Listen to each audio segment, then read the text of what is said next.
Niftakar meta fit-tlieta ta' wara l-ofsinhar daħħal rasu l-fotografu u qalli sejjer il-bidnija.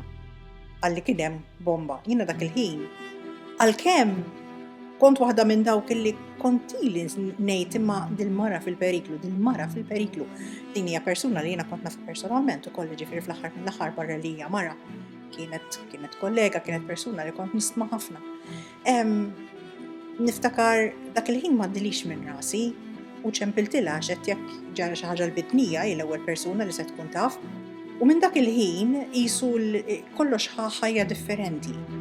It was like my life could not go on as it was. It was too much of a horrendous blow to just let it go by without making sure that it never happened again, without fighting for justice, without doing anything. I do remember a meeting where my nephews were speaking and everybody sat spellbound, listening to what they had to say. And I remember things pretty much taking off after that one NGO after another became our allies in the fight for justice because they recognize this for what it is. It is not a crime against one family.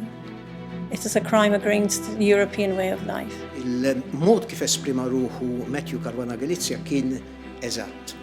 Fis-sens li m'hemmx dubju kif qed li ommu inqatlet il għaliex kien hemm xibka ta' interessi kbar li anka kienu jwaslu għal nies fil-politika, nies għoljin fil-politika, li effettivament kienu qegħdin joħolqu din ix-xibka ta' korruzzjoni li Daphne Caruana Galizia kienet qed tinvestiga. I feel as a European, as a Brit, as a Democrat, somebody who believes in democracy, it's vitally important that power should be held to scrutiny, and I feel passionately that justice has not been done in this case. Meta tara l-Ombudsman jirrikonoxxi r-rwol tas-soċjetà ċivili, ma tistax ma tiftakarx fil-membri tal-Parlament, tal-Gvern, waqt li qegħdin nipprotestaw barra l-Parlament f'dik ix-xita kien kesħa, Novembru, Diċembru, mhux sħana ikun hemm kesħa. Qegħdin hemmhekk qed jarawna nipprotestaw u narawhom mill-ħġieġ jagħmlu jieħdu selfies u hemm min ukoll qatt jagħmlilna hekk namġieni. Ġifieri x'differenza min suppost qiegħed jirrappreżenta lill-poplu fid-dar tal-poplu jiddieħaq bil-poplu. The courage that journalists show and continue to pursue her investigations despite the risk involved is something that she would applaud. Rridu nżommu f'moħħna li għal snin il-gvern dejjem kien ifakkarna biex inħallu l-istituzzjonijiet jaħdmu. Illum ħareġ illi l-istituzzjonijiet ma tħallewx jaħdmu.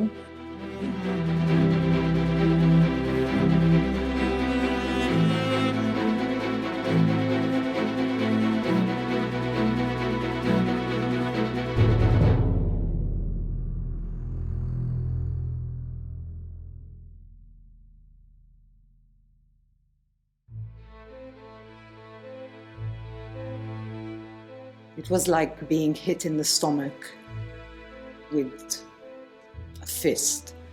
When I heard about it, I was at home. I had probably just read her blog, and I couldn't believe it.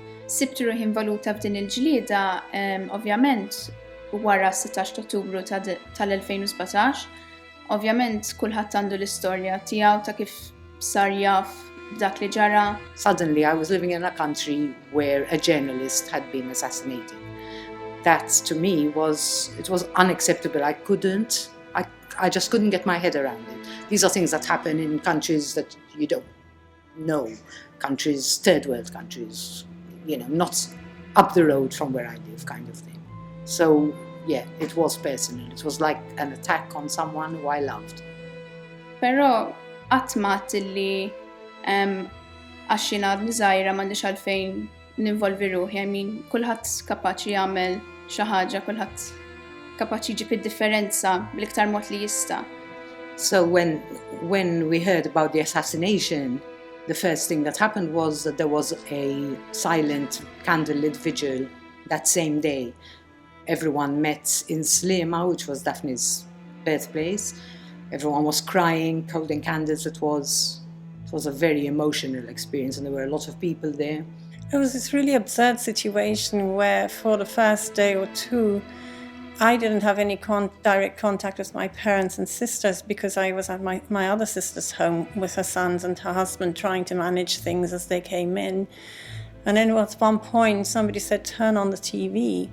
And we could see there were people streaming out into the streets. I mean, this happened practically from the first day. People walked in Slema with a candlelit procession, leaving messages of hope.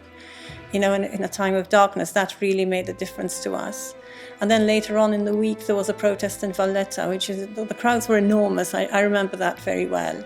Dikinhar stess illi qatlu lil Daphne, grupp ta' nies marru ta' Slema u għamlu protesta spontanja letteralment, għaliex xem iktar spontanju mir-reazzjoni tal-espressjoni ta' soba meta dikinhar stess li inti tisma' bil-mewt ta' xi ħadd. Jien insertajt kont fuq it-television dikinhar u allura dik naħseb kienet l-unika protesta probabbilment fi 3 snin li mmissjajt. Mbagħad kien hemm oħra l-ħadd ta' wara organizzawha is-Civil Society Network u sidnuni biex nitkellem fiha u tkellimt fiha. Però dikinhar dik il-protesta kienet spiċċat quddiem il-qorti, il-post naturali fejn inti tmur biex titlob ġustizzja. U dik kienet lajta ta' kulħadd li trid issir ġustizzja li dan ma jkunx każ li jmut fuq ommu, li nipprovaw ninsuh biex ma jkollniex fuq xiex ninkwetaw. Quddiem il-qorti hemm il-monument tal-assedju l-kbir li dikinhar spiċċa merreq taħt fjuri, xemat, messaġġi, posters, kartolini li ħallew tfal li żaru l-post. L-espressjoni ta' poplu illi rrid ġustizzja u rrid iwassal il-messaġġ. So I originally involved myself in the fight for justice for Daphne by joining small protests that were being organized by friends of mine. I would get a message on WhatsApp or something telling me that people are going to be appearing outside Castile or somewhere similar, and if I would like to attend. I would usually, if I was available from work, I would possibly leave work and attend, because these were normally day activities. And from then it evolved. My involvement got bigger. I would write posts on Facebook that were attracting some following, and eventually this moved on and led to me speaking at various vigils and protests. Niftakar li jiena l-ewwel darba li involvejt ruħi kien bejtu xi 6 ijiem wara li inqatlet Daphne. Niftakar kien hemm manifestazzjoni organizzata dakinhar mill-Civil Society Network u jiena kont attendejt mal-mara u tfal u xi ħbieb u insertajt li kont ħdejn il-President tar-Repubblika. Bħal ħafna nies oħra li bħal kważi kull min kien hemmhekk kont irrabjat ħafna għal dak li kien ġara. U kont mod partikolari f'dak il-moment anke ddispjaċut għal mod kif il-President kienet ittekilja dik is-sitwazzjoni. Bażikament dik kienet qiegħda fuq vista statali u ddeċidiet illi ma tinterrompix, ma terġax lura qabel li Malta u derli wkoll illi lanqas tat il-pis neċessarju, il-pis mistħoq lejn dak li kien ġara. His assassination was the spark, I think, of the growth of a civil society movement that we had not seen before. Malta doesn't have a long history of civil society activism, and I think part of that is because we are such a small country. It's very difficult for people to speak out and voice their displeasure or discontent with people who either employ them or who they are dependent on for some sort of benefit or favor.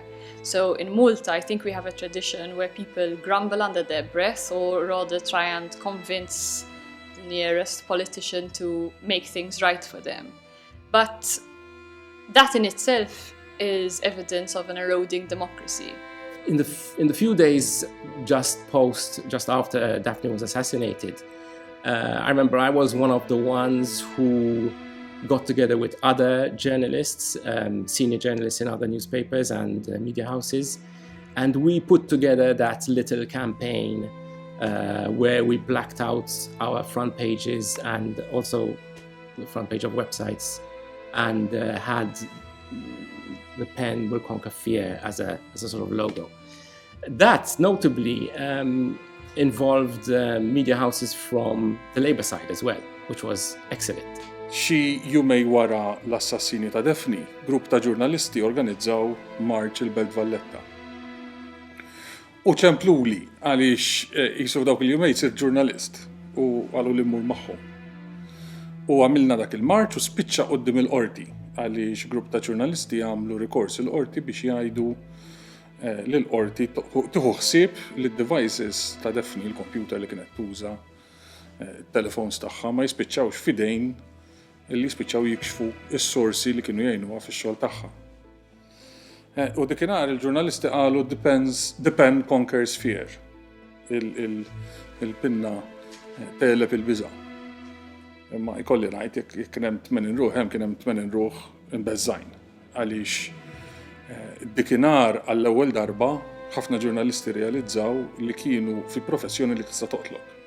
Dak il-mument u f'daw it-3 snin, kont nimmaġina li kien hemm ħafna iktar nies kompetenti minni u forsi il-kollegi tiegħi, però dak in-nies ma kinux hemmhekk, konna aħna hemmhekk illi konna din nimbuttaw biex issir ġustizzja. U jekk inħares lura li daw it-3 snin, jiena ninterpreta b'dal mod. Din kienet ġlieda magħmula minn nies ordinarji mingħajr xi ħila straordinarja, però b'determinazzjoni qawwija. What I felt at that time was great frustration.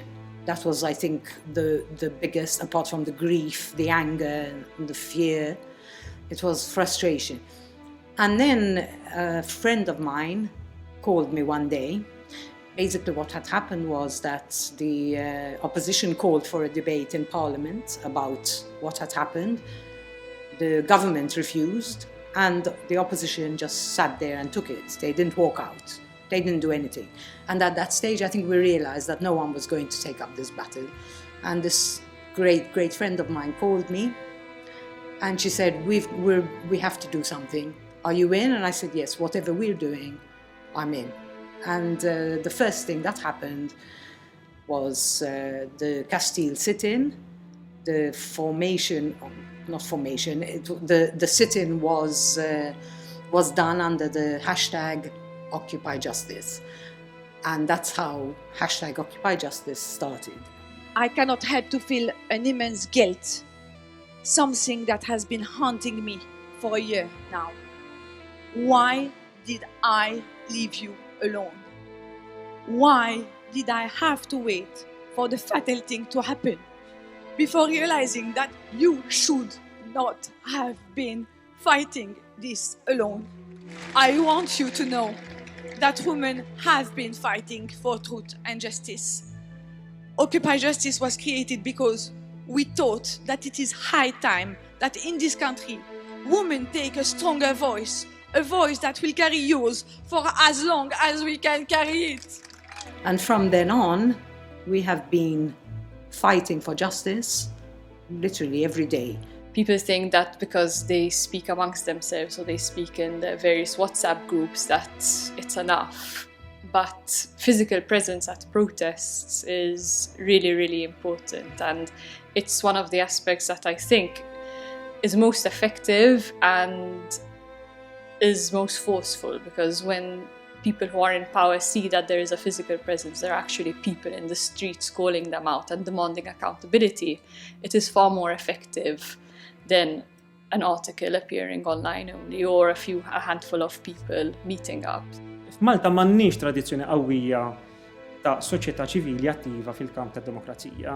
Kien hemm forsi żmien fejn kien hemm il-grupp imsejjaħ tan-numri illi kien attiv f'dan is-sens, però l-bqija ma niftakarx jiena illi kien hemm dal-attiviżmu għad-demokrazija. Fil-mument li Daphne nqatlet għal parti mill-popolazzjoni dan inbidel. Parti mill-popolazzjoni Maltija indunat illi konna wasalna f'xifer l-irdum. illi ma stajniex nħallu fidejn il-politiċi biex jisolvuna dil problema għaliex propju kienu l-politiċi li daħluna fiha.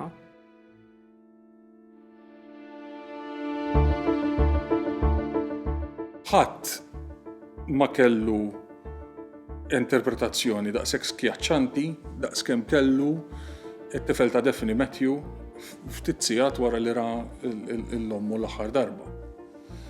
Fejn qal, isma' ngħidilkom x'ġara. Malta stat mafjuż u l-mafja qatlet lil Daphne. U niftakar ħafna nies jirrifjutaw li jaċċettaw dik l-analiżi, speċi qalu u hija dan għalfejn jitilef il-ommu miskien u min jaf allura x'inhu kemm rrabjat u x'inhu jgħid. Imma ma' żmien iktar u iktar bdejna lkoll nirrealizzaw l-elementi mafjużi ta' dan ir-reat. So shortly after Daphne was killed, one of my nephews called Malta a mafia state. He was vilified for that and has never been forgiven for saying it. People keep throwing it back in his face, insulting him about it. But he had recognized something which people lived in denial of. People like to think they live in some sort of perfect tourist brochure where everything is perfect, where everything works, where the sun always shines and the sky is blue and people are happy. Sure, we're all of those things, but there's a much darker side as well. A lot of the easy money Malta came by, a lot of the money flowing through businesses over here into people's pockets. A lot of that is dirty money being laundered to seemingly normal projects. And the ugly thing about all of this is it was enabled by a government that was taken over by a criminal organization. That, in essence, is a mafia state. Fil-każ tagħna mhux biss il-mafja topera, imma il-mafja marbuta sfortunatament ma' poteri politiċi qawwija. U dik hija dak huwa l-ar cocktail li jista' jkollok fil-pajjiż. Ġifieri jidhirli li Matthew Caruana Galizia kellu raġun jgħid, jida m'għandix dubju li Matthew kienet isegwi dak li kienet qed tinvestiga ommu. U allura dejjem kellhom kemm hu kemm il-familja tagħha ta' Daphne Caruana Galizia dejjem kellhom hekk at the back of their minds kif jgħidu bl-Ingliż il-possibilità li xi ħaġa bħal din qatt tiġri. Niftakru li anke min irnexxielu jirreżisti għal ċertu żmien il-mafja fi Sqallija f'Palermo nsemmi Libero Grassi pereżempju li għal żmien twil għal ħafna snin irrifjuta li jħallas dak li l-Italjani jgħidulu il-pizzo biex iħallas dik il-ftit ta' flus biex ikun jista' jirċevi suppost il-protezzjoni tal-mafja. Anka dak effettivament inqatel tiri ta' revolver waqt li kien sejjer id-dar waħdu. Jiġifieri dawn l-affarijiet sfortunatament jiġru. Il-ġirien tagħna l-Italja illi kellhom storja turbolenti tal-politika irnexxielhom isibu ġustizzja f'numru ta' każijiet. Tixħim politiku wassal biex ex-ministri issir ġustizzja u jintbagħtu l-ħabs. Aħna f'pajjiżna għadna ma wasalniex għal dan il-punt. La mafia mette le proprie mani sulle istituzioni dello Stato. Noi abbiamo avuto un processo, il cosiddetto processo Stato-mafia, che ha dimostrato come le mafie fossero riuscite ad infiltrarsi in maniera così pervasiva all'interno dello Stato che addirittura alcune parti delle istituzioni generali delle forze dell'ordine, dei carabinieri in quel caso, alcuni uomini politici avessero fatto gli interessi della mafia e non dello Stato. Assassinju bħal dan kien bil-fors sar minħabba li qarset l-interessi ta' xi ħadd li għandu poter kbir u li ħassu meddet. U dan għalija mill-bidu kien ċar, meta jkollok qtil assassinju ta' dan it-tip isir biss għal raġunijiet li huma strutturali li huma gravi, ma ssirx fuq pika personali bejn persuna u oħra. Jiena wieħed minn dawk illi meta smajt dan it-term stat mafjuż derli li kien xi ftit eżaġerat, derli li ma kienx jaqbel mas-sitwazzjoni preżenti. Iżda ma' żmien meta bdiet ħirġa l-informazzjoni, meta bdiet ħirġa l-verità fuq x'wassal għal dan l-assassinju, bdejt nara illi l-espressjoni stat mafjuż kienet qed toqgħod. Għaliex l-istituzzjonijiet ta' pajjiżna il-quċċata tal-poter qed nitkellmu fuq l-Uffiċċju tal-Prim Ministru, qed nitkellmu fuq instrument importanti ħafna fis-servizz pubbliku illi huwa il-korp tal-Pulizija jidher li kien parti mis-sistema illi waslet biex il-ġurnalista Daphne Caruana Galizia tinqatel u għalhekk sar iktar fitting illi wieħed jgħid illi kellna il-karatteristiċi ta' stat mafjuż. Ma ninsewx illi l-President tar-Repubblika fl-indirizz tiegħu ta' Jum ir-Repubblika fl-2017 u stess irrikonoxxa li kien hemm klikka u derlu li għandu jfakkarna illi r-Repubblika ta' Malta hija iktar b'saħħitha minn din il-klikka li ġabet għajb fuq pajjiżna. Nżommu f'moħħna li r-Repubblika ta' Malta hija ferm akbar minn din il-klikka li ġabet dan l-għajb fuq pajjiżna. Matthew meta kien qal illi ommu mietet il għaliex kien hemm stat mafjuż, għalija il-mafja jirnexxila taħdem meta jkun hemm l-impunità fil-pajjiż. U dak li qed naraw dawn l-aħħar 3 snin hija stat ta' impunità. Stat ta' impunità li qiegħed il-ħtija ta' dan l-assassinju eżattament f'saqajn il-gvern.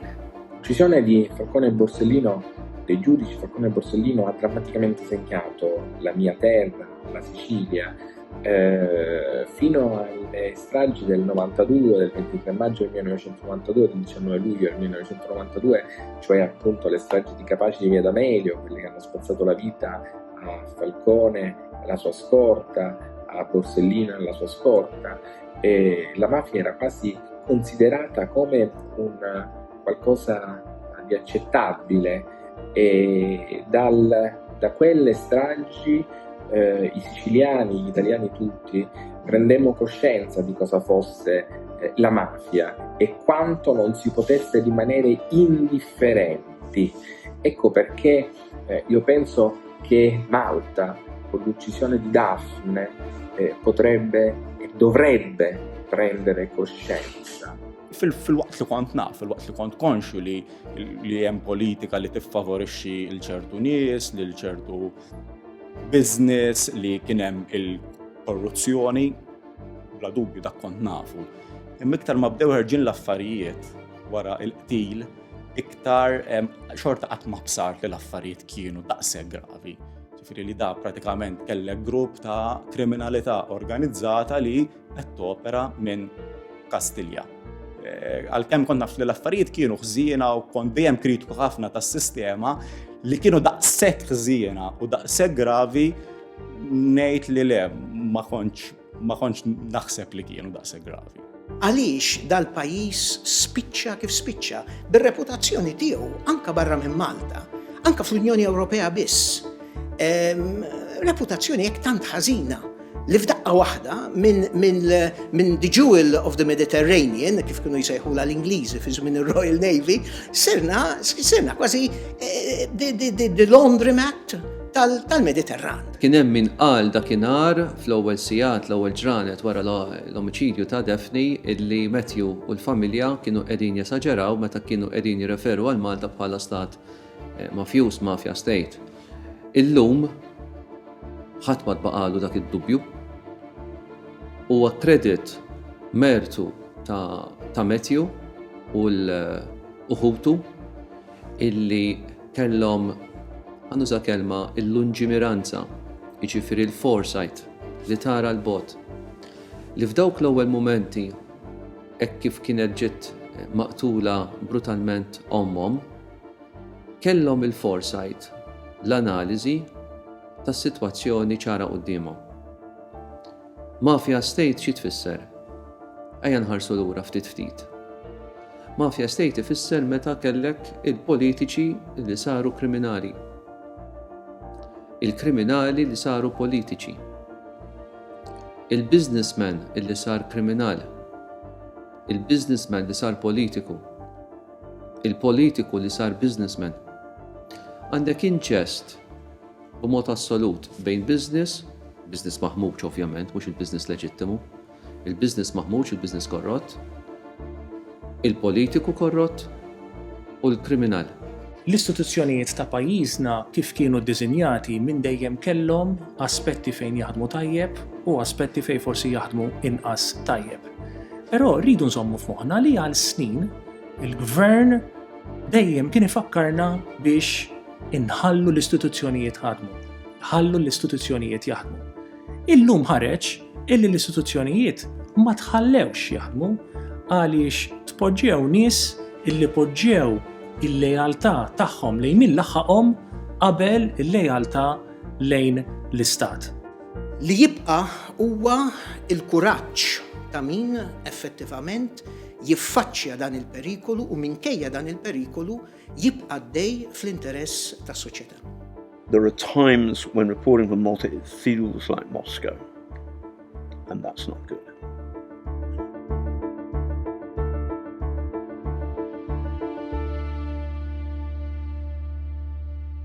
The entire legal process has been horse before cart the whole way. Naslu għal ġustizzja jekk din titħalla ssir.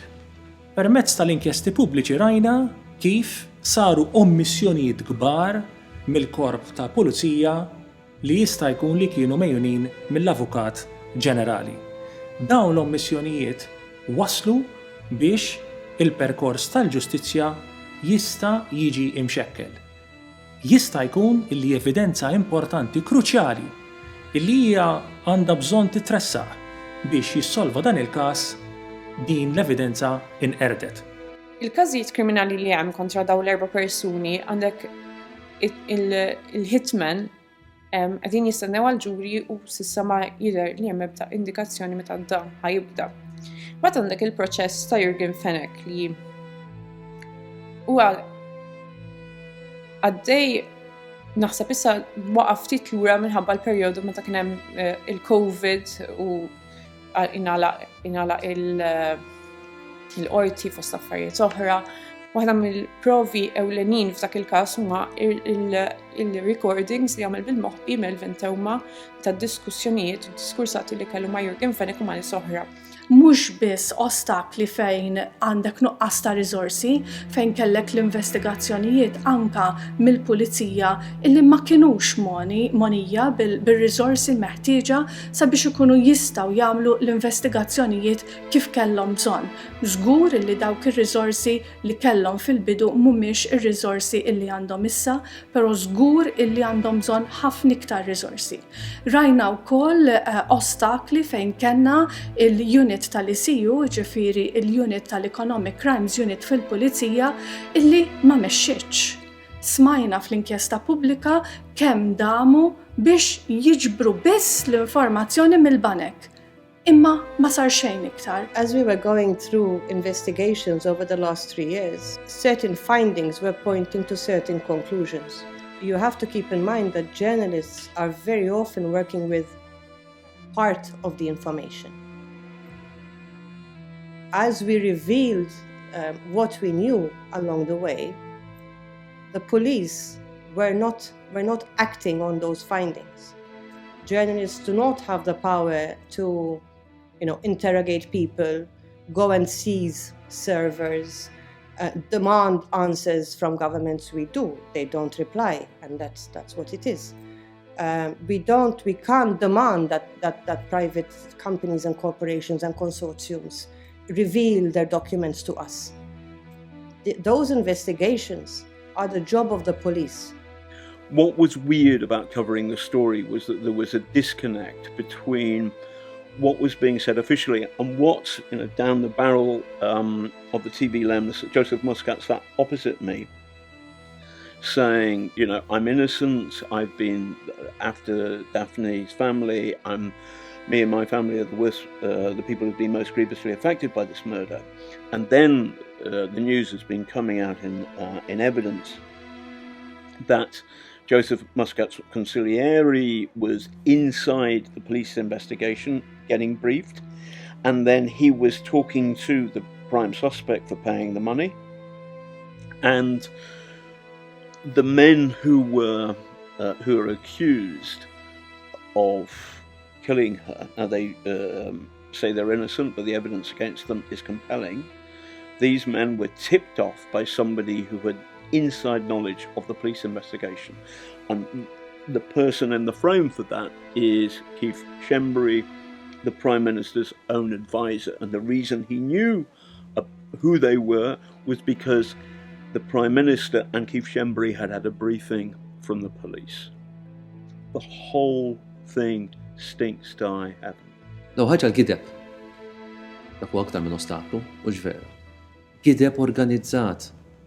Fl-ewwel ġranet, x'inhi ġranet, l-ewwel sigħat wara l-omiċidju ta' Daphne, Kastilja weldu u ħareġ mill-Uffiċċju tal-Prim Ministru apposta dal-għajdut.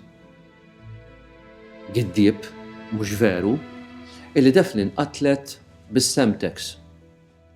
Splussiv partikolari illi ġej mill-militar. U li Daphne nqatlet minħabba l-fuel smuggling.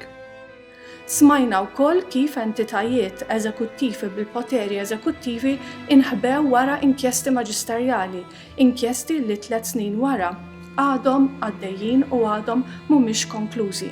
Però għalija l-ikbar ostaklu jibqa' illi ir-responsabilità politika għal dawk l-allegazzjonijiet u dawk l-investigazzjonijiet kollha illi għamlet Daphne Caruana Galizia fejn jidħlu kuntratti pubbliċi, fejn jidħlu kwistjonijiet ta' korruzzjoni u ta' impunità f'pajjiżna jibqgħu mhumiex investigati u jibqgħu mhumiex solvuti. Għalija dawk huma l-ikbar ostaklu sabiex isseħħ il-ġustizzja ma' Daphne Caruana Galizia. Mhux ostaklu li jkollok id-deputat kummissarju illi jħedja l-investigazzjonijiet kriminali. Minkejja li l-familja kienet qiegħda titlob minn hawn id-dinja dieta. Minn hawn id-dinja ikun pajjiż serju, jiġu minnu, isma' ħanajlek ara, jien miżewweġ Ministru, jiena qiegħed in charge tal-investigazzjonijiet fuq każ eminentement politiku, was a political assassination.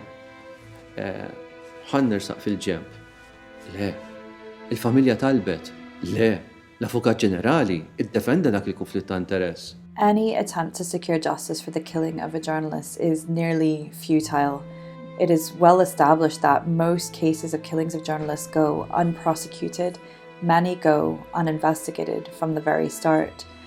So while this case has been difficult, I must say that there has been more progress in the murder investigation and in the campaign for justice than I have seen in most other cases of the killings of journalists that I have worked on.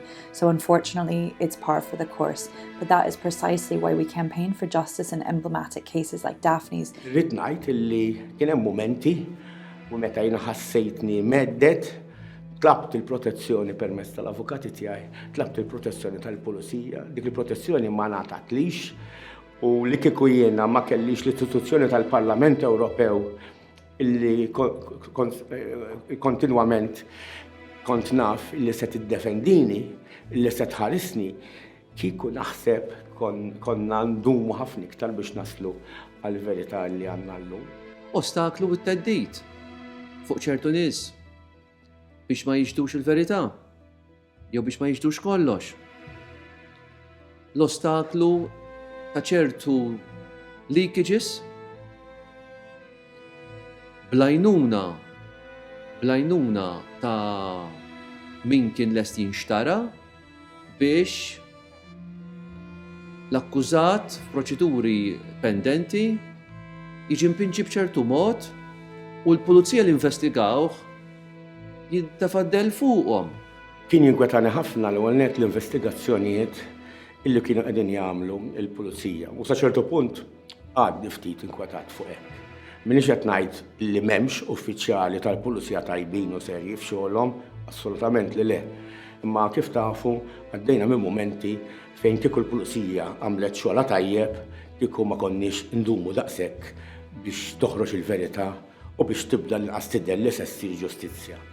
L-eks kummissarju tal-pulizija, pereżempju, kien uffiċjali li aħna kontinwament kritikajna u bir-raġun. Illum ma ninsewx li l-eks kummissarju tal-pulizija hu stess jinsab taħt investigazzjoni.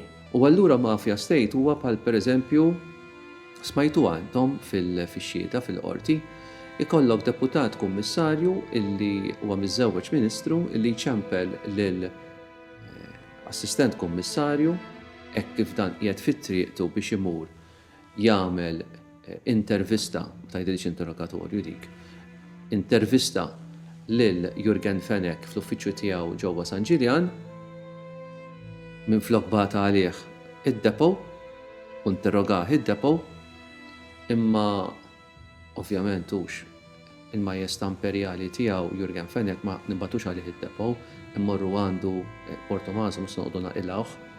Il-korp tal-pulizija hekk kien ridott. U sejjer id-deputat kummissarju ċempelli l-assistent kummissarju li jisma' ħares għax tinqalat għaliex is-sur Fenech ma jinflaħx mhux qiegħed l-uffiċċju ħalli għal darb'oħra. Okej ser. Kif ġieta Jurgen Fenech ġejja b'mod iktar komplikat li jisma' nafux fejn sejra. Il-preokkupazzjoni kbira tiegħi hi li ma' żmien l-affarijiet aktar jikkomplikaw ruhom. Li effettivament meta naslu għal assi u no, jiġifieri biex il-każ jiġi deċiż mill-ġurija fl-aħħar mill-aħħar, dawn l-affarijiet tant ikunu imħabbla li għamluha ferm aktar diffiċli għal ġurati li jaslu għal konklużjoni tagħhom. Se jien minix qed ngħid li dawna huma neċessarjament ħatja, jew min ħajtressa kompliċità fl-assassinju ta' Daphne huwa neċessarjament, imma b'mod teoretiku qed ngħid li aktar ma jgħaddi żmien u aktar ma jkun hemm forsi pressjoni anke mill-medja fuq u focus mill-medja fuq ċerti każijiet, aktar l-affarijiet jistgħu eventwalment jikkomplikaw ruhom.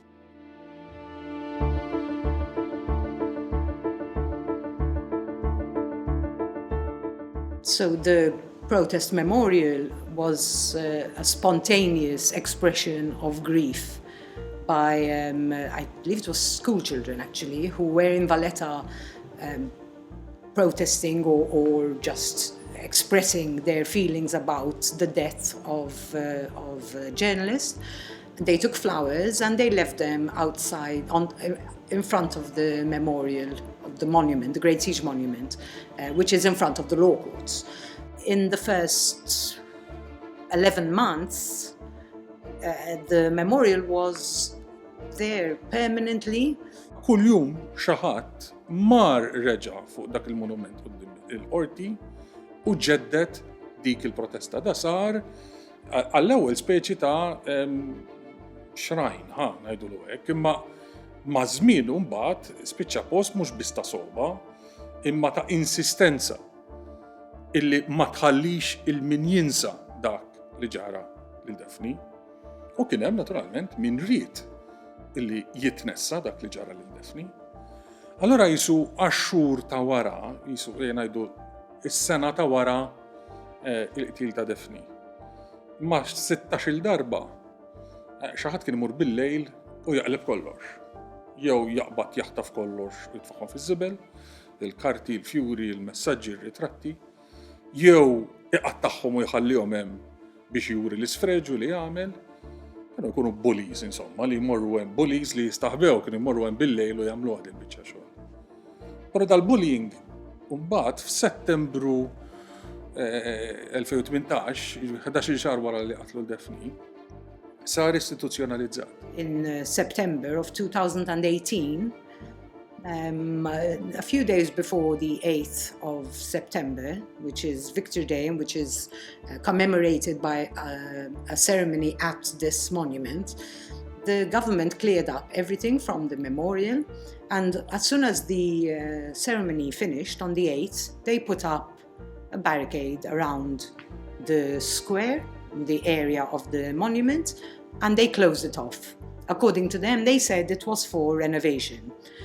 On that day, on the 8th of September 2018, I was in Valletta and I took a candle with me and I left it there in front of the barricades. And from that day until January of this year, that memorial, the protest, has been there every day, removed every day and replaced every day. So it started off as a sign of grief and a reminder that we need justice and we want justice. And then it became a symbol of the fight for justice because the government kept clearing everything away, just throwing them in the bin. Literally, this is a fact. This is not just hyperbole. They took the posters every day and they would throw them in the bin. And we would go back and replace them. We deserve better than our Minister for Culture and Justice, Owen Bonici, who, before he was elected, promised to fight censorship in all its forms. And now that he's a minister, he has become the censor himself. It is not normal that a peaceful, innocuous memorial site like this is cleared by Minister Bonici's ministry over 20 times and counting. We deserve the right to protest peacefully without consequences, without threats, and without censorship. Personally, I haven't experienced too many negative consequences. I mean, aside from the elderly gentleman who used to sit beside the memorial and who one time muttered that we should all be sent to Auschwitz, the comments were limited to just, old men muttering under their breath and trying to intimidate us into staying away from the memorial. Kien hemm drabi wkoll fejn sfortunatament mhux jiena biss, però ħanitkellem fuq innifsi ġejt attakkata minn xi ministru jew tnejn jew. Kienet ma ngħid xokkanti għaliex tistennija minn ċerti nies, però tal-mistija kieku kelli niddiskrivija kont ngħid li hija tal-mistija għaliex in-nies meta jaraw xi ħaġa bħal di, speċjalment nies tal-età tiegħi jew forsi dawk il-ftit żgħażagħ għadhom iżgħar minni li forsi jaspiraw li jkunu fil-politika l-qudiem jew li l-qudiem ikollhom il-kuraġġ, l-istess kuraġġ ta' ħafna minna li jiġġieldu għall-ġustizzja, dan naħseb jinbuttom lura ħafna. I'm very stubborn. I don't like to feel that people can make me do anything. I believe that because really the government clearing it was a very stupid thing. They brought attention on it. When they weren't clearing it, it was just there. There was people weren't talking about it all the time. Clearing it every day made it a symbol, made it like a light shining on the injustice, on what they'd done. Very often when I used to go to the memorial, there'd be people there who would harass or heckle me, shout rude things, come and stand over me in a threatening manner to try and stop me from putting down the tributes. These people thought of this, we're told, I correct myself there, these people were told that what we were doing was hijacking the monument that was there to commemorate the Great Siege. The monument was not touched in any way, it was always there. What we did was put out our protest in front of the law courts. But people were told that what we were doing was wrong, illegal, that we were trying to commemorate somebody who they were told was evil, the witch of Bitnia, etc., etc. So for them it was an insult that I was what I was doing. They would pass by and tell me, oh, she's burning in hell and you're going to be there with her. These sort of things. It was upsetting. But and there was a time when it was actually a bit dangerous because there was some physical contact with people. There were incidents that resulted in a broken mobile, for example. So there was a time when we were actually making sure that we didn't go on our own. We'd have a roster of people who could come with me so that I wouldn't be alone, and the same on the weekends if someone else went. This is just ignorance, basically. Matul daw 3 snin fimt is-saħħa li jista' jkollha minoranza. Ħafna għandhom il-kunċett illi jew inti tkun ikollok l-appoġġ tal-maġġoranza tal-poplu warajk u allura tiddeċiedi kull ma jiġri fil-pajjiż, inkella inti tkun parti mill-minoranza u jkollok toqgħod tistenna illi l-maġġoranza tiddeċiedi għalik. Fil-verità, dak li għamel il-gvern hemmhekk permezz tal-Ministru Bonici spiċċa biex kien autogol kbir għall-gvern. Għaliex fil-verità din swiet ta' opportunità għalina biex nistabilixxu id-dritt tagħna tal-protesta.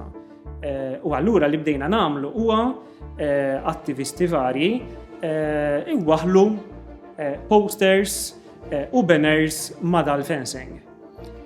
Bordni tal-Ministru Owen Bonnici kien responsabbli kemm mill-ġustizzja ironikament u kemm mill-kultura, ironikament ukoll għaliex xemm iktar kulturali mill-espressjoni ta' poplu forma ta' protesta.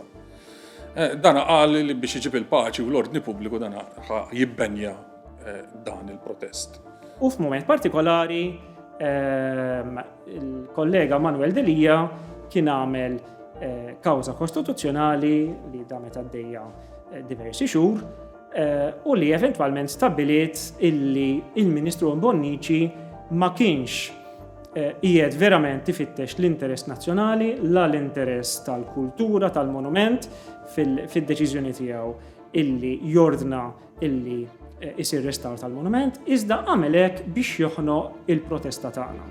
Il-qorti tagħtu risposta u qaltlu mhux biss li kont tikser id-drittijiet fundamentali tal-bniedem, imma l-iskop li jintqatt li għalih kont qed tagħmel hekk biex toqgħod il-firda, mhux tal-li ma lħaqtux, tal-li dak li kont qed tagħmel kien intenzjonat biex toħloq il-firda. It-tneħħija ripetuta tal-fjuri u candles xajdulhom, xemat li kienu għedin jitqedu fuq il-monument tal-Vittoria qudiem il-qorti ripetutament, dawka kienu jiksru wkoll id-dritt fondamentali tal-espressjoni ta' dawka li rridu jesprimu ruhom kontra dak li ġara u jesprimu il-disappunt u r-rabja tagħhom u l-opinjoni tagħhom dwar l-istat kif kienet jiffunzjona. Minn dal-każ tallimna li hemm drittijiet fondamentali li jistgħu jiġu asseriti minn ċittadini fil-kuntest propju tal-omiċidju ta' Daphne Caruana Galizia.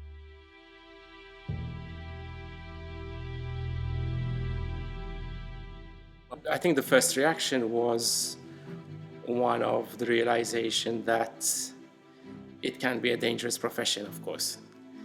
And when journalists work on stories which affect or step on the toes of big money or criminal interests, then obviously there's a possibility that there will be retribution or even efforts to prevent information from coming out, which is obviously what happened to Daphne. I remember the first few weeks or even few months after the assassination, I became a bit paranoid with making sure the back door of the Times was locked, for example. So I admit to that. So there was a consciousness of the fact that there is peril associated with the profession. I'm concerned about media freedom in Malta. I'm also one time I flew out there, I was writing helping Manuel Delia and I working on our book, Murder on the Malta Express. I hired a car, and instinct told me get the full insurance, even though it was expensive. And both car doors were kicked in, not kicked in, they were punched or kicked so that it would have cost me an arm and a leg. Now, I'd parked in a perfectly safe place. There was no reason to do that. I wonder whether the car had been got at. I know that Manuel and his family had been got at, been threatened, been jeered at. I was doing a piece to camera at some point while we're doing the Newsnight investigation, and there's a guy had a go at me, and I'm not a softie, so I had to go back at him, and he went away. But I am fully aware that people who stick it to their regime in Malta end up in trouble, and Daphne lost her life. So there are serious concerns. It's not just me who's saying this. The Council of Europe's rapporteur has said the same thing, far more eloquently. Darba minnhom xi xarej wara li bdiet iċ-ċensura ta' Bonnici kien hemm il-mara tiegħi Clemens li kienet hemmhekk u aggredewa tnejn min-nies, weġġawha, isrula t-telefon. Kien hemm jien ma kontx hemm, imma kien hemm it-tifel tagħha hemmhekk u żgur ma kienx ċena li riditu jara. Yeah. Hey, take my photo! You wanna take my fucking photo, you? And my fuck you! Go fuck yourself!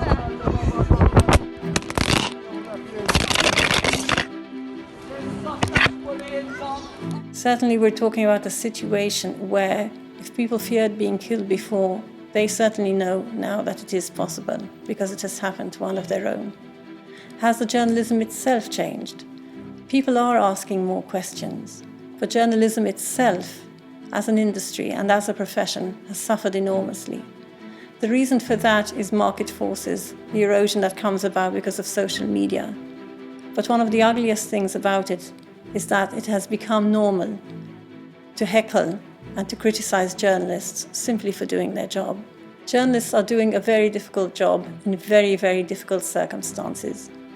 Unless the system they work in changes, their job is going to become harder, not easier. The shift was created a few weeks after Daphne Caruana Galicia's assassination because we felt that we needed to send an answer back to the perpetrators that you can't silence one of us. An attack against a journalist anywhere in the world is an attack against journalism itself. It's been 3 years now, and although it's been 3 years of justice denied, it's also been 3 years where we have learned that there are far more people out there than we think that there are, who believe in what is right and who believe that the fight is worth fighting. Is-solidarjetà bejn il-komunità ġurnalistika lokali qed tikber, qed nara qed tikber anki fir-rwol tiegħi bħala President tal-IGM qed nara tikber, qed nara wkoll illi l-ġurnalisti iktar qed jirreferu għal xulxin u iktar qed jaqgħu għal xulxin fis-sens illi jistrieħu fuq xulxin anki bħala sorsi. Naħseb din hija wkoll sa ċertu punt xi ħaġa li nibtet wara l-assassinju ta' Daphne Caruana Galizia. The challenges remain. They have not become less difficult. If anything, they've become more difficult. Whether it is verbal attacks by government officials, whether it's isolation, whether it's legal challenges, slap lawsuits that threaten to cripple us. We've faced a number of these over 3 years. But we are constantly encouraged by the public support that we receive.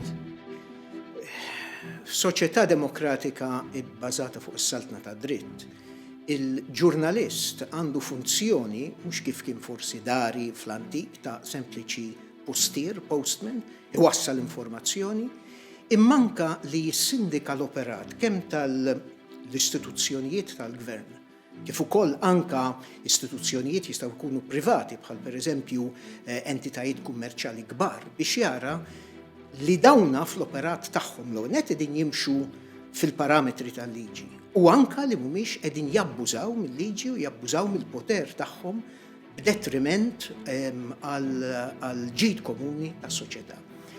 U il-ġurnalist investigattiv bħalma indubjament kienet Daphne Caruana Galizia, dak huwa r-rwol tiegħu. Mela allura meta inti kollok ġurnalist li jinqatel meta u evidenti li dan inqatel jew din inqatlet minħabba l-investigazzjoni li kienet jagħmel jew kienet qed tagħmel, din hija xi ħaġa li propju timmina id-demokrazija f'pajjiż.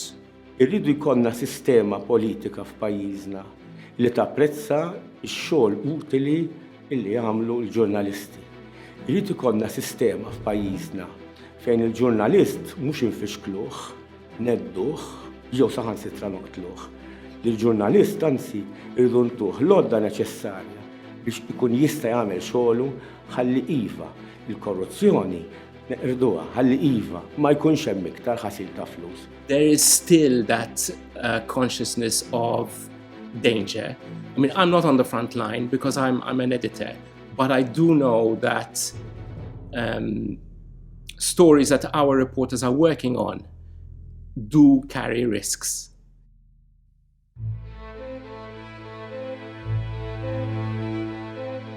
L'attentato di Daphne ha avuto un grandissimo rilievo sui media internazionali per tante ragioni.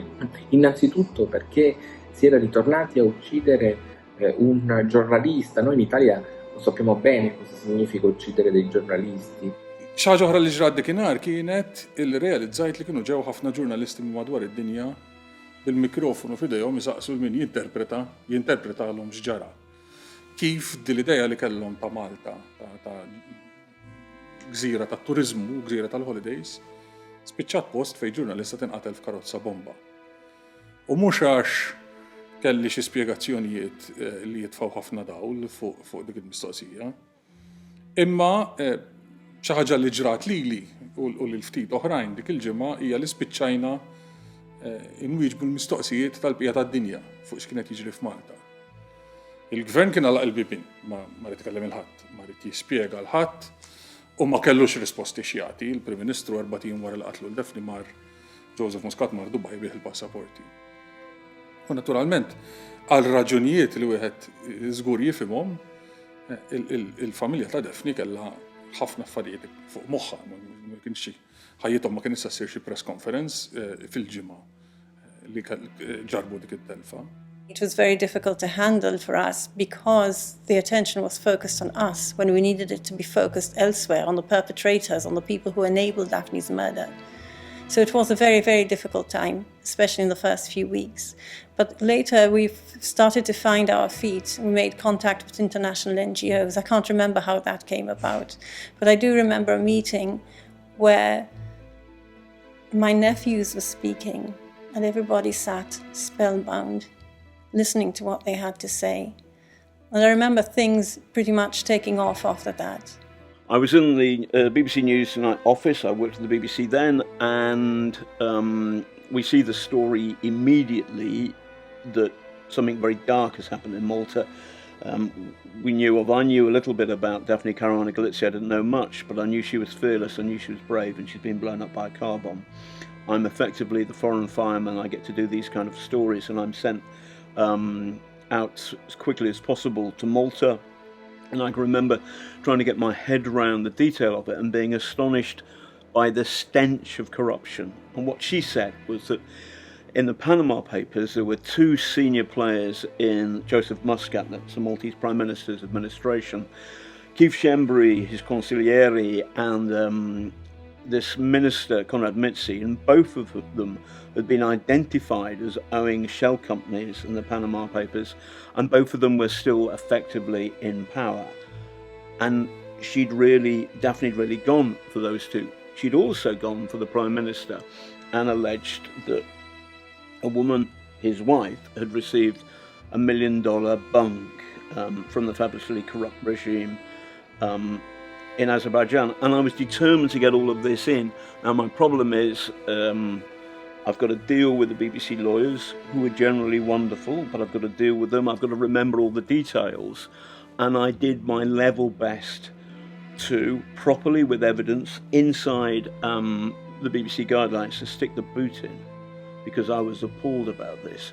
When a journalist is murdered, it matters, not just to the people of Malta, the people of Europe, it matters to everybody who cares about democracy and scrutiny of power and the rule of law.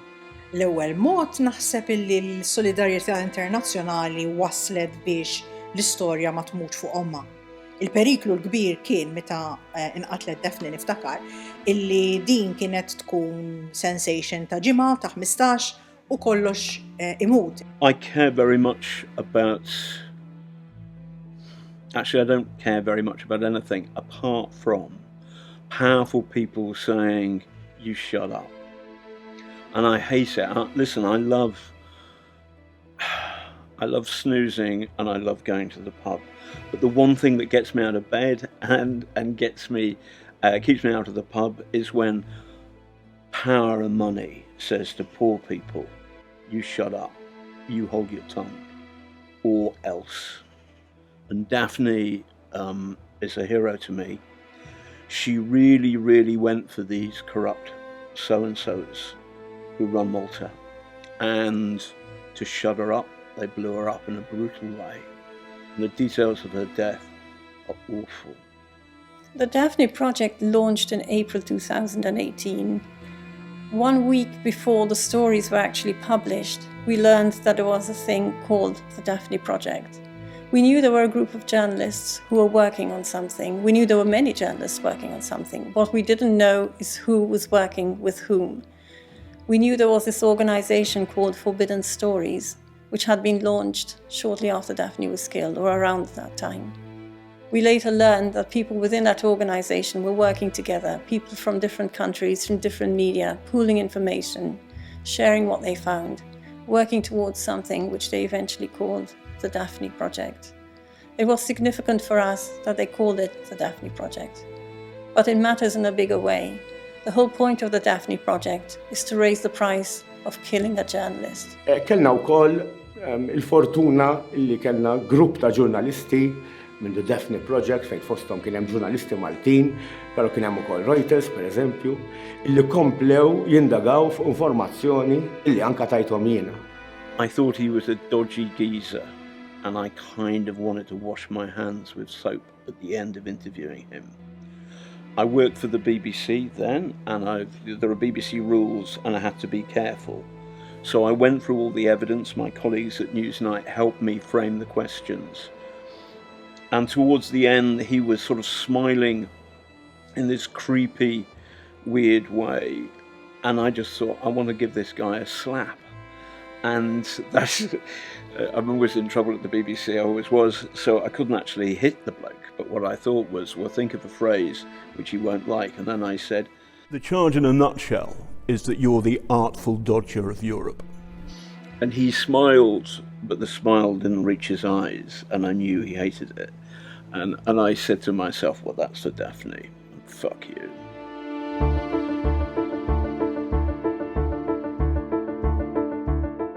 I think it was pretty clear from the start that Daphne was killed because of her work. I think what has become clearer over time is that rather than being killed because of what she had exposed, she was killed because of what she was about to reveal. I think the person who has got closest to the truth of articulating it or expressing it is actually Matthew Caruana Galizia. He had a post recently where he talked of the fact that had Daphne come out with more stories about 17 Black, it could have brought down the whole edifice of electrogas with all the millions there that people stood to lose. And not only that, but it could have triggered off a series of events which might have led to the government losing its credit rating. The investigations by journalists over the last 3 years have continued to delve into the cache of emails, the leaks that she had on electrogas. The deal, very clearly now we can see that the deal would not have been possible. It would not have gone forward if Daphne was able to reveal what we now know. A criminal doesn't just wake up in the morning and decide to kill. He's not a good man on the night he went to sleep and he wakes up a bad man in the morning. There has to be a series of crossing the line, so to speak, crossing the moral boundaries. Criminals might start off small and eventually their moral compass, if you like, becomes their own self-interest, their own self-preservation, and killing becomes just another step along the way. Aħna naħsbu li fl-istrutturi ekonomiċi, politiċi tal-pajjiż kien hemm sitwazzjoni ta' inugwaljanza, sitwazzjoni fejn l-interessi tal-ftit kienu qegħdin jiġu kkunsidrati ħafna iktar mill-interessi ta' ħadd ieħor u kien dan il-kuntest, din is-sistema, dan it-tip ta' ambjent li wassal għall-assassinju. U fl-attiviżmu tagħna f'dawn l-aħħar ftit snin pruvajna nissotto linjaw dal-aspett. Il-fatt li jekk irridu li assolutament xi ħaġa ma terġax isseħħ, mela rridu nħarsu lejn l-istrutturi xmar ħażin tul is-snin, inugwaljanzi u nindirizzaw dak. Daphne nqatlet minn sistema ta' abbuż illi kienet ilha snin tifforma u topera. Però ħaltru li kien hemm ostakli, ġifieri rrid ngħid mhux grazzi għall-gvern, imma minkejja għall-gvern li kien għall-gvern. L-ewwel ħaġa waqfu ma' 3 arresti, ġifieri li kien għall-gvern nkunu blank u ċari hawn. L-istorja waqfet f'Diċembru 2017. Però huwa essenzjali wkoll illi insiru nafu l-verità dwar kull min kellu xi forma ta' responsabilità, kemm mill-assassinu nnifsu, kif ukoll minn dak li wassal biex jagħmilha possibbli biex l-assassinju iseħħ. Hemm min hu responsabbli għall-atti tiegħu u hemm min hu responsabbli għall-omissjonijiet tiegħu. Għadni sissa jien ma morġ iċ-ċimiterju fuq il-qabar tagħha. U għadni ma morġ għaliex jiena qabel nara li dawk li kienu involuti fil-qtil tagħha kollha jinsabu l-ħabs. Mhux semmu fuq il-qabar tagħha kif forsi jagħmel kulħadd. Li xina wetta kif ġiet assassinata li mhux biss ħanara li l-verità dwar il-qtil tagħha toħroġ kollha, ma wetta wkoll li se nkompli nara li l-istejl li bditi jitkomplew sal-aħħar. Jitkomplew sal-aħħar għaliex bekk tkun tista' ssir ġustizzja dwar il-qtil magħha, dwar il-qtil tagħha. Mhux ser ikollna closure qabel ma jkun hemm il-verità kollha magħrufa. U meta wieħed isib il-mottiv għalfejn nqatlet Daphne li elementari issa ċara naħseb li hija marbuta ma' kuntratt korrott ta' power station li ma kienx bżonn tal-elettrogas u dalwaqt naqraw x'kienet irċeviet Daphne fi frar tal-2017. Irċevit iktar minn 600,000 dokument minn whistleblower ġewwa l-Electrogas li kienu qed jagħtuha ċerta informazzjoni li kienet qiegħda taħdem fuq dik l-informazzjoni flimkien mat-tifel tagħha. Ħad nifhmu aktar għalfejn huwa ċar il-mottiv li kellha tiġi maqtula għal xi ġiet maqtula Daphne. I went to Malta for both the first and the second anniversary of her death. On the first anniversary, things were glum. There was no serious movement in the investigation. Joseph Muscat was still in power, serenely, as his favourite adverb, as he likes to call himself, blocking any complaints about him, about his conduct. I believe I was the last person he dared, the last international journalist he dared grant an interview to. After me, he hid from the press, something of which I'm a little proud. But it was bleak. The second anniversary, completely different feeling.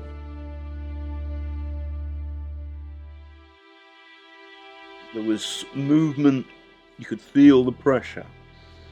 Things had changed. And our book came out. And I'm very proud, this may not, I don't know the truth about it, but what we heard was that it's clear in the book that Jorgen Fenech, who is the prime suspect for paying for the murder, though he is not alone in the conspiracy, he denies it, but there we are. Jorgen Fenech's in our book, and we pushed it. We had a chapter called All Concerned Deny Any Wrongdoing, and Jorgen Fenech is the last person. And there's a series of denials, one of which from him and his lawyers, one of which was, did you not suspect one of the men who've been accused of killing her gambled something like €500,000, close to €500,000 in his casino, but he was unemployed? Was that not a suspicious transaction?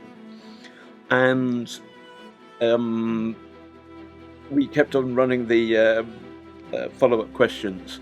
And then on the last page, there's a picture of Daphne. So if you're in the know, our book, without saying so, pointed the finger pretty bloody clearly at Jorgen Fenech. And then a couple of days after it was published in Malta, Jorgen Fenech gets on his fancy yacht and does a runner, and the Maltese naval ship stops him and brings him back, and he's arrested for conspiracy for murder. That felt like a good day. Is-sitwazzjoni imbagħad ippreċipitat mit-tieni ġimgħa ta' Novembru tal-2019 il qudiem. kien hemm mument speċifiku li kien il-mument meta Keith Kembry, niftakru dak iż-żmien kien iċ-Chief of Staff tal-Prim Ministru Joseph Muscat, iddeċida illi fl-awla tal-qorti iddeċida li ma jridx ixed għax inkella jinkrimina lil nifsu u saħansitra irtira il-proċeduri ta' libel li kien għamel fil-konfront tal-Onorevoli Simon Busuttil. Dik ħolqot rabja kbira fost il-popolazzjoni, kienu waqqa il-ġebla fuq sqajh, f'ngħidu bil-Malti, u niftakar li dak iż-żmien konna ddeċidejna li nagħmlu protesta nazzjonali. Kien ġej il-16 tax-xahar li fih aħna ta' kull xahar nagħmlu il-velja, u ddeċidejna li dik il-velja nagħmluha forma ta' manifestazzjoni nazzjonali. Għal dik il-protesta attendew madwar 4,000 persuna, dik għamlet inna kuraġġ kbir, u meta mbagħad ftit tal-jiem wara dew ħerġin rivelazzjonijiet dwar l-allegat mandant tal-assassinju ta' Daphne Caruana Galizia u ġie arrestat il-middleman, l-allegat middleman fil-każ tal-assassinju, allura imbagħad kien iktar faċli biex in-nies ikunu mobilizzati. Fi kriżijiet nazzjonali, is-soċjetà Maltija minn dejjem resqet il-vuċi tagħha. Però fil-kriżi li rajna illi seħħet wara l-qtil ta' Daphne Caruana Galizia, donnu rajna xi ħaġa ġdida. Rajna kif miż-żgħir sal-kbir kien hemm għaġġ kbir biex dan il-każ ma jitħallix għaddej u l-klassi politika tibqa' għaddejja qisu qatt ma ġara xejn. Kien hemm għaġġ għall-ġustizzja. Had civil society not been functioning and had not been maintaining that pressure for the last 2.5 years, I don't think that the protests would have peaked as they did. You know, civil society was in place, it was organized at that time, it was available to basically call people to the streets, set up very quickly and organize big protests, the like of which Malta has not seen in a very long time. Meta kellek l-eluq ta' Triq Sant'Anna, meta kellek it-tfieħ tal-bajt, kulħadd jiftakar meta għala bajda Owen Bonnici, daw kienu aktar momenti fejn ir-rabja bdiet tinħassa vera u n-nies bdew aktar jifhmu l-implikazzjonijiet tal-każ, l-implikazzjonijiet dak kollu li kienet taħdem fuq Daphne, speċjalment fejn jidħol l-electrogas. Minn dak il-mument għamilna kważi xarejn protesti nazzjonali kontinwi. Prattikament, kif konna nispiċċa protesta, konna nkunu diġà bdejna naħsbu f'oħra għal jumej wara. Il-punt l-iktar il-focal point tal-protesta kien qudiem il-Parlament. In-nies hemmhekk kienu jesprimu bl-iktar mod determinat, però fl-istess ħin paċifiku il-protesta tagħhom. Minna lina l-estiet il-protesta u l-organizzaturi morna nieħdu kafe, x'kienet kesħawek, morna nieħdu kafe. Daqqa waħda, dew jibatulna ħafna messaġġi. Li l-protesta reġgħet bdiet. U jiena vera xtaqt immur. Kien hemm min baqa' hemmhekk, imma aħna minna lina li spiċċajna. U ndur fuq sħabi. Għattulhom ejja ħammorru. Għallunna le, dan huwa l-mument tal-poplu. Ħadu ownership tagħha. Għax vera tista' dejjem tippjana. Però mbagħad kif iwieġeb il-poplu. U hemmhekk jiena lija kienet kruċjali li l-poplu ħarridni fideh.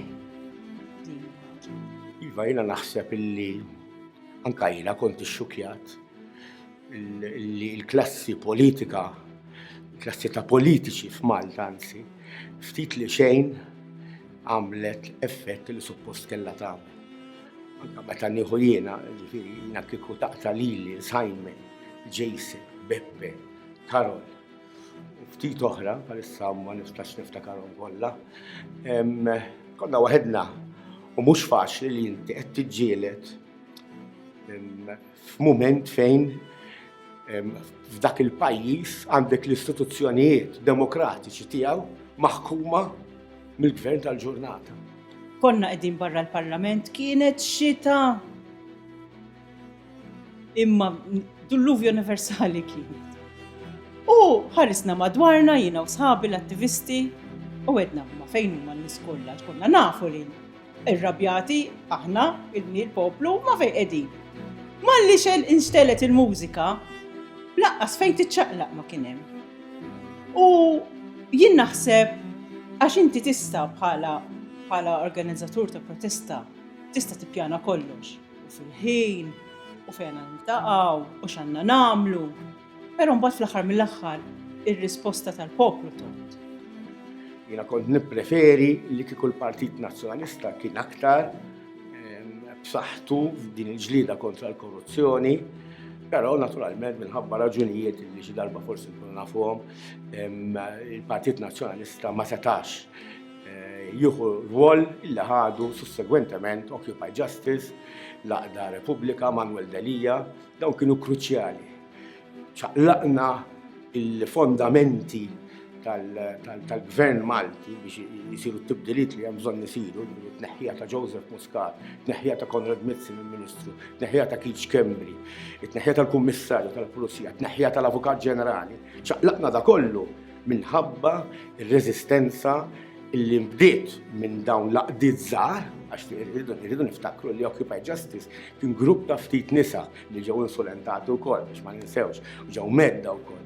Bad sussegwentement saret laqda Repubblika li bdew waħedhom u dawn spiċċaw beluf ta' nies jipprotestaw fit-toroq. Hemmhekk qiegħda d-distinzjoni, il-mod kif iħarsu lejna in-nies li neleġġu fil-Parlament. Illi huma jħossuhom li hemm tagħhom u dak huwa l-iżball li jagħmlu hemmhekk tagħna. Hemmhekk verament tagħna l-kull. U l-fatt li ma ħallinix nidħlu dik għalija insult kbir.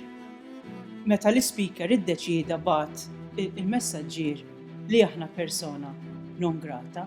Ġejt konxju ta' kemm fil-fatt dawn il-protesti li s-soċjetà ċivili kienet qiegħda torganizza huma effettivi. Ħadd il-konferma fejn qatt ma stennejt li ħan nirċievi jew ħan nisma' il-konferma. Smajt din il-konferma b'widnejja fir-recording ta' konverzazzjoni bejn Jurgen Fennek u Melvin Tewma fejn kien qed jirreferu għal protesti. U jesprimu ċertu ammont ta' bl-Ingliż concern tħassib.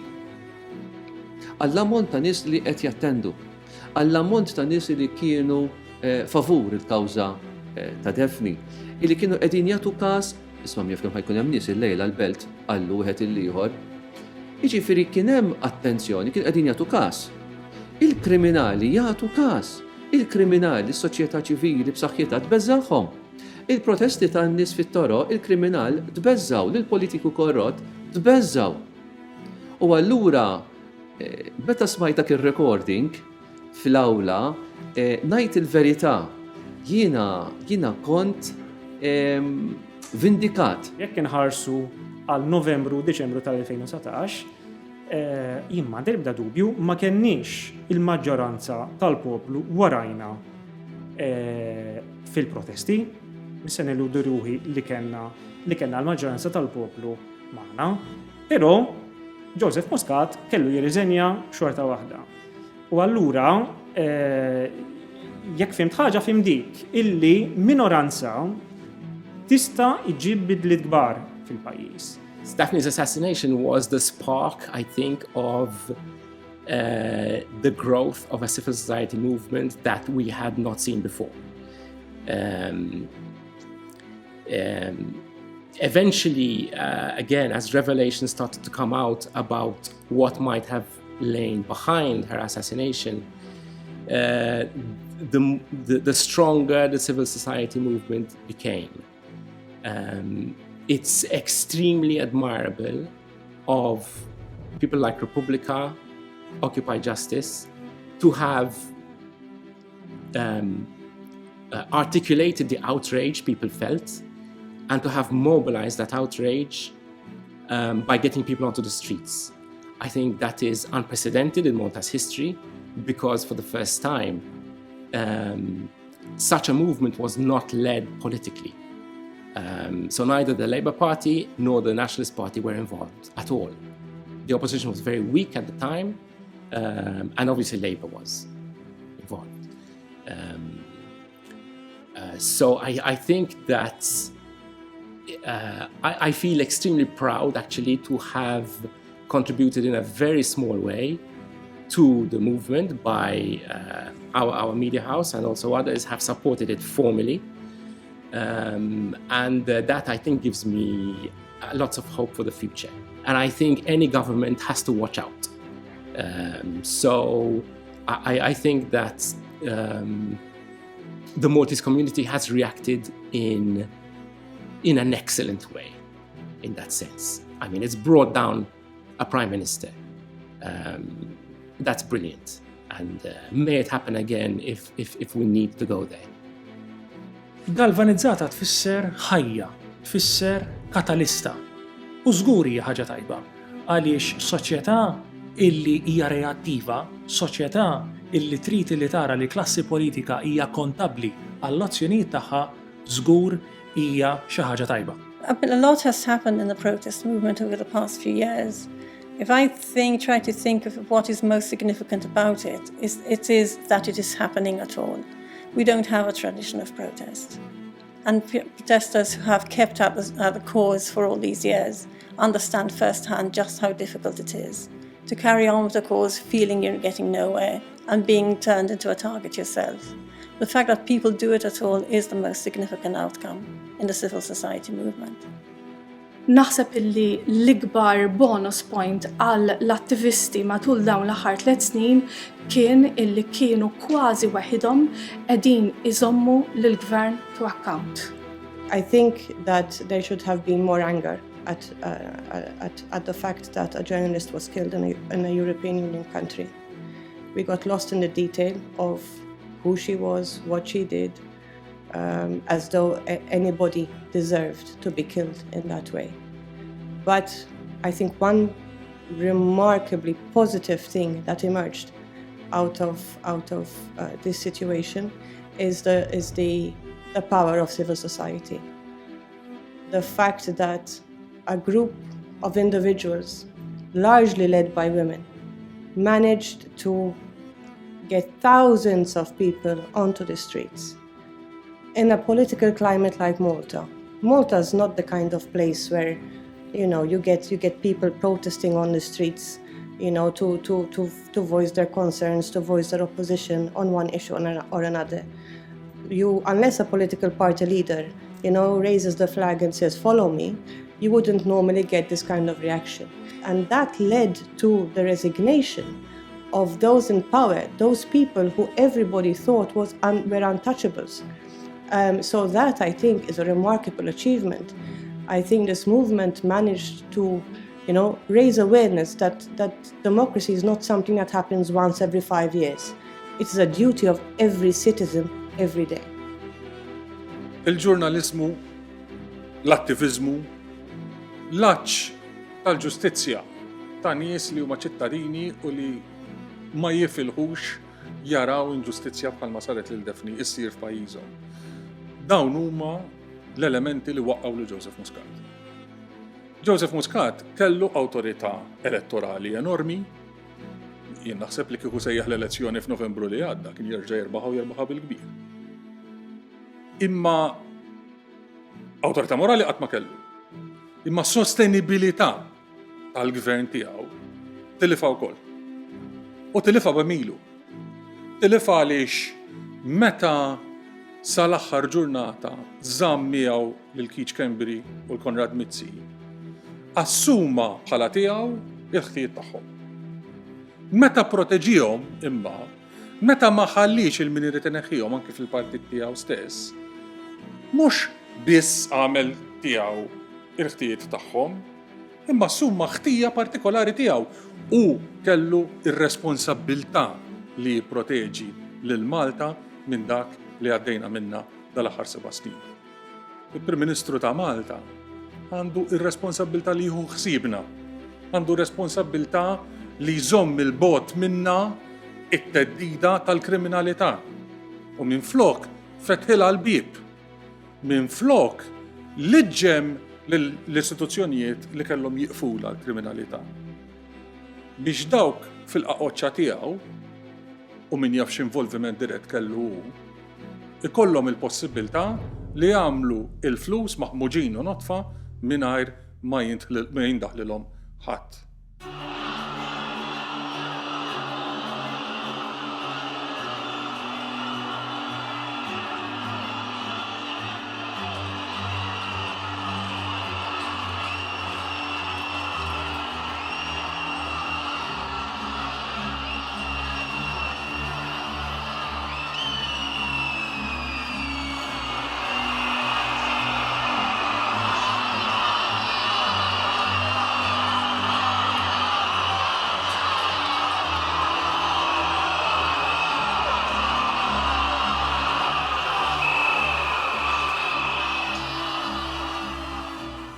Daphne was killed because of what she knew and because of what she was doing. She would never give up. The people who killed her really felt they had no other choice, but they were wrong. They did have another choice. They could have done things correctly. Why was Daphne killed? Because she knew too much for them to live with. They knew they would be exposed.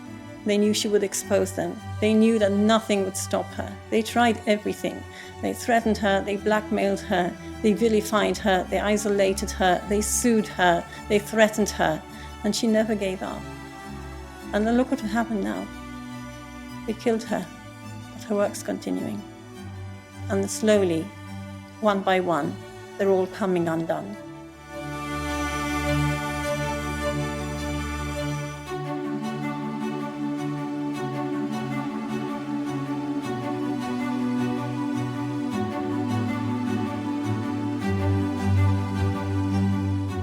Xirrit isir biex issir ġustizzja ma' Daphne Caruana Galizia? Faċli. Li kulħadd jieħu dak li ħaqqu. All those involved, all those who let it happen, all those who could have stopped her assassination, all those who should have been investigated and weren't, all those people need to pay the price for what they did. Maybe that would be enough. Il-ferita għal-familja ta' Daphne Caruana Galizia mhux se tingħalaq qatt. Imma l-ferita nazzjonali tista' forsi tibda tingħalaq meta tinkiseb il-verità. I think justice will come if the Labour Party is booted out of power in the next election. I'm not a nationalist. I've voted for small parties throughout my adult life, as well as big parties. I think the people need to give Labour the message that, hey, this is just not on. It's just not on to allow the assassination of a journalist. Jiena nemmen li presidenti futuri qatt jagħtu ir-rispett dovut lil Daphne. Nemmen illi l-istudenti fl-iskejjel qatt jiskopru kif Daphne hija eroj Maltija. Tistax issir ġustizzja ma' Daphne. Daphne mietet. Daphne ma tistax tinġib lura. Ġustizzja tista' ssir fuq il-fatti, tista' ssir ma' dawk in-nies li tinsaq issib il-mandant u timxi skont ir-regoli tal-liġi u tara fejn x'ikun ħaqqu min ikun għamel dan ir-reat. Imma ġustizzja saċ ma tistax issir għax il-mejtin ma jistgħux jerġgħu jitqajmu.